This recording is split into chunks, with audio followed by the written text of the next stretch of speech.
নমস্কার বন্ধুরা, অনির পাকশালাতে আপনাদের সবাইকে স্বাগত। আজ আমি নিয়ে এসেছি চিংড়ি পোস্ত। এখানে 500 গ্রাম চিংড়ি নিয়েছি আর চিংড়ি মাছটাকে নুন হলুদ লাগিয়ে রেখেছি। এর জন্য নিয়েছি একটা টমেটো, একটা বড় সাইজের পেঁয়াজ। পেঁয়াজটাকে একটু কুচিয়ে রেখেছি। এবার টমেটোটা পেস্ট করে নিয়েছি মিক্সিতে, আর পেঁয়াজটাও পেস্ট করে নিয়েছি। আর নিয়েছি 25 গ্রাম পোস্ত। 25 গ্রাম পোস্তটাকেও মিক্সিতে ভালোভাবে পেস্ট করে নিয়েছি।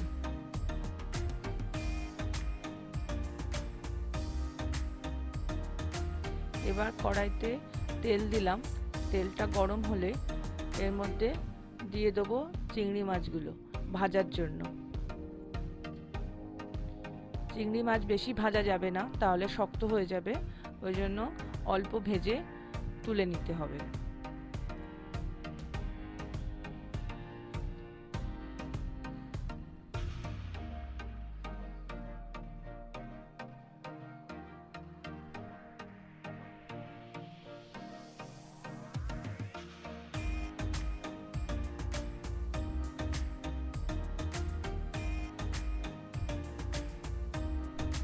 এইভাবে এক এক করে আমি সমস্ত চিংড়ি মাছটাই ভেজে নেব।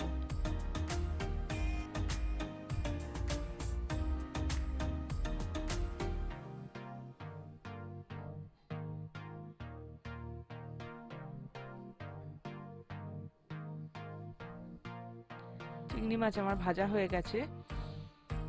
এবার আমি কড়াইতে তেল দিয়ে তেলটা গরম হলে এর মধ্যে দিয়ে দেবো পেঁয়াজের পেস্ট। পেঁয়াজের পেস্টটি ভালোভাবে লাল হওয়া পর্যন্ত আমাকে নেড়ে যেতে হবে।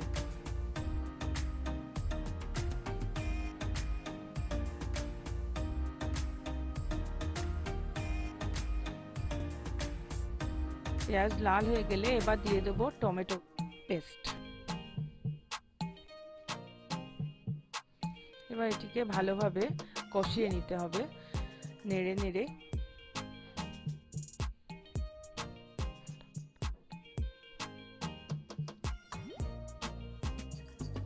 এবার এর মধ্যে দিয়ে দেবো 1 টিস্পুন নুন,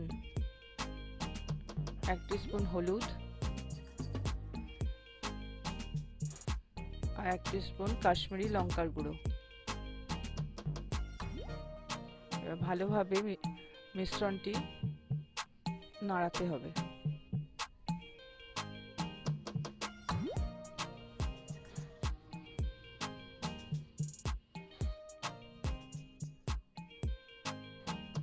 এবার এর মধ্যে 1 টিস্পুন গোলমরিচের গুঁড়ো দিয়ে দিলাম। এটি ভালোভাবে মিশিয়ে নেব।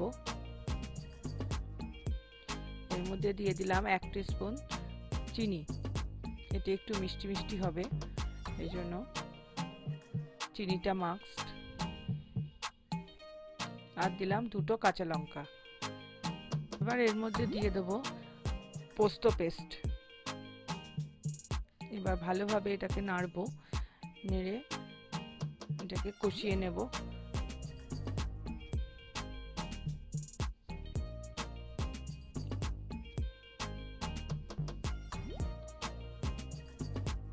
মশলাটি 10 মিনিট ধরে কষাতে হবে।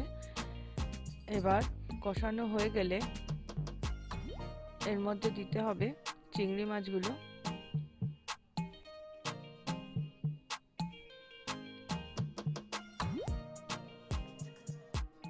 চিংড়ি মাছগুলো এক এক করে দিয়ে এটাকে একটু নাড়িয়ে নিয়ে এর মধ্যে দিয়ে দিতে হবে জল। আমি এখানে 2 বাটি জল দিয়েছি, কারণ চিংড়ি মাছটি সিদ্ধ হওয়ার ব্যাপার আছে। এটাকে সিদ্ধ হওয়ার জন্য একটু জল দিতে হবে বেশি করে।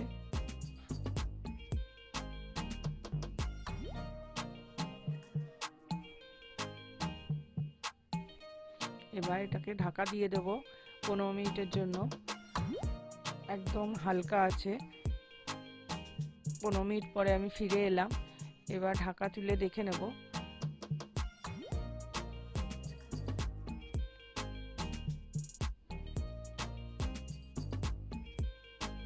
এবারে গ্যাসটি হাই ফ্লেমে দিয়ে এটিকে রান্না করতে হবে। এবার এর মধ্যে হাফ টিস্পুন গরম মশলা দিয়ে দিতে হবে। ভালোভাবে নাড়িয়ে এটাকে আরেকটু শুকিয়ে নিতে হবে।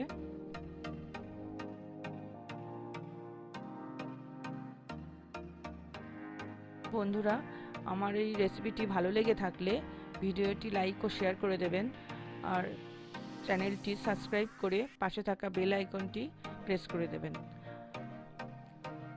বন্ধুরা, আমার পোস্ত চিংড়ি তৈরি হয়ে গেছে।